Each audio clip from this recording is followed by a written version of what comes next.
Fortune 500 के बारे में तो आपने सबने सुना है ना, फॉर्च्यून 500 कंपनीज, उसमें से कहीं सीईओज को मैं मिला हूं, नेशनल इंटरनेशनल सेमिनार्स में हम मंच पे साथ में रहे हैं। अभी 2 साल पहले शिव खेरा और हम लोग साथ में थे, बहुत अच्छी बातचीत वार्तालाप हम मंच पे बैठे तब हुआ था। बड़े बड़े सीईओज को मैंने पूछा है, मल्टीनेशनल कंपनीज के सीईओज को, कि the person to whom you are paying more than 10 crore rupees per annum in salary, what do you ask them in their interviews? तो एक बड़े मल्टीनेशनल कंपनी के सीईओ ने मुझे पूछा था कि स्वामी this is the first time I am asked this, कभी हमने ये नहीं सोचा था। मैंने बोला कि क्योंकि कई एग्जीक्यूटिव्स हैं उनकी एनुअल तनख्वाह है 50 करोड़ 100 करोड़। मैं जागृत अवस्था में बोल रहा हूं।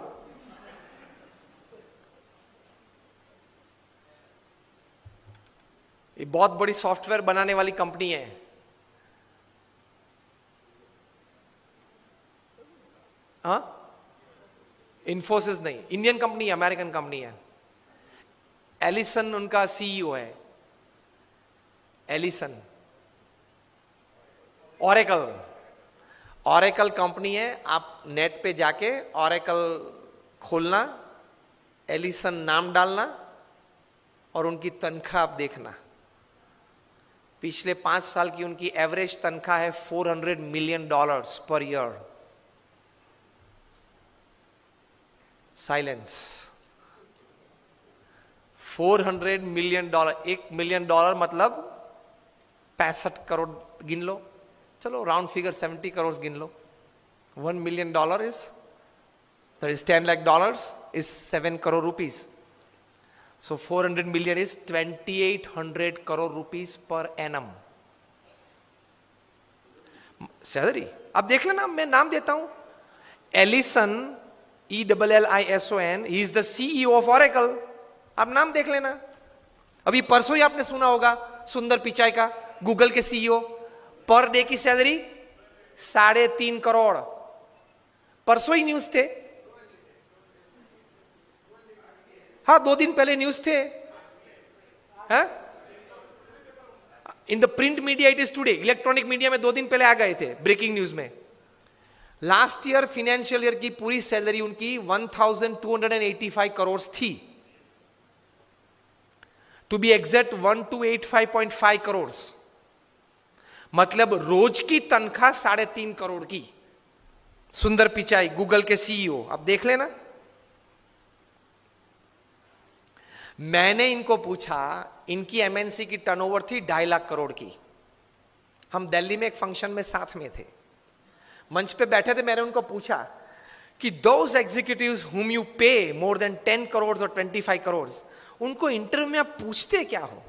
क्योंकि उनके पास डिग्रीज तो एक्स्ट्रा ऑर्डिनरी है, he is a double MBA from LSE और हार्वर्ड, एकेडमिक्स तो पूछना नहीं है। इतनी बड़ी तनख्वाह देते हो तो वो 10-15 साल का अनुभव तो है उसको।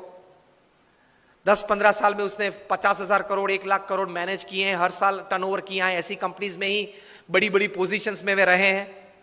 तो उनको नेटवर्किंग में पूछना नहीं है, एडमिनिस्ट्रेशन में पूछना नहीं है, HR में पूछना नहीं है, मैनेजमेंट में पूछना नहीं है, ग्रोथ के बारे में आपकी क्या सोच है वो पूछना नहीं है। आप पूछते क्या हो उनको इंटरव्यू में? उन्होंने मुझे एक बहुत अच्छी बात बताई कि स्वामी जी, इन कक्षा के लोगों को जिनको हम ये प्रकार की तनख्वाह देते हैं, उनको इंटरव्यू में एक ही प्रश्न पूछते। I was like very surprised. मैंने बोला एक ही प्रश्न पूछते हो? कहाँ? और उनका उत्तर वे 20-25 मिनट तक देते हैं, तभी उत्तर पूरा बनता है। That was more surprising. I said what do you ask? He said हम एक ही प्रश्न पूछते और ये पूछते हैं, describe a big failure in your life and how did you handle it? प्रश्न क्या पूछते हैं इन कक्षा के लोगों को? Describe a big failure in your life. आपके परफॉर्मेंस के बारे में हमें कुछ पूछना नहीं है कि मैं पहली कंपनी में था वहां 200% सेल बढ़ा दिया, दूसरी कंपनी में था वहां 500% ग्रोथ कर दिया, वो हमें नहीं सुनना है। वो था आप लोग सब जो यहां बैठे हो, जो इंटरव्यू वाले देने आए हो, जिनको हम ये तनख्वाह देने वाले, सबके पास ऐसी परफॉर्मेंस स्टोरीज है, ये कॉमन है, ये हमको नहीं पूछना है। पूछना क्या है? Describe a big failure of your life and how did you handle it. Simple. Performance से आपका कैलिबर का टेस्टिंग नहीं होता. वो तो किसी को भी चांस मिल जाता है, प्लेटफॉर्म मिल जाता है तो कूद लेता है. How did you handle failure? How did you handle a setback? How did you handle a fall in your life? That is important. क्योंकि अब रूटीन में जब हमारी अगर हमने आपको हायर कर लिया, रूटीन में हमारी कंपनी चलती होगी, तो आप तो अच्छा परफॉर्मेंस दिखाए नहीं वाले हो. लेकिन कंपनी में अगर बड़ी आफत आ गई तो आप क्या करोगे वो बताओ. बाकी तो आपकी जगह और कोई भी ये कंपनी चला लेगा. Isn't it a very important question? उसमें वो मल्टीनेशनल कंपनी के सीईओ ने मुझे बताया कि स्वामी, इसके उत्तर में उसको 20-25 मिनट हम देते हैं और उसमें भी हम ये जांच करते हैं कि किस प्रकार के विचार और प्रैक्टिसेस उसने अप्लाई किए, वो साइड में रखते हैं. किस प्रकार के एटीट्यूड्स उसने उस वक्त रखे, उस पे हम गौर रखते हैं. What we see in his answer is not what he thought during failure, not practicals what he applied to come out of that failure. What we see is what type of attitude he kept when he was a failure, when he met failure in his life. तो महान लोग ये परिस्थिति में इस प्रकार के attitudes रखते हैं.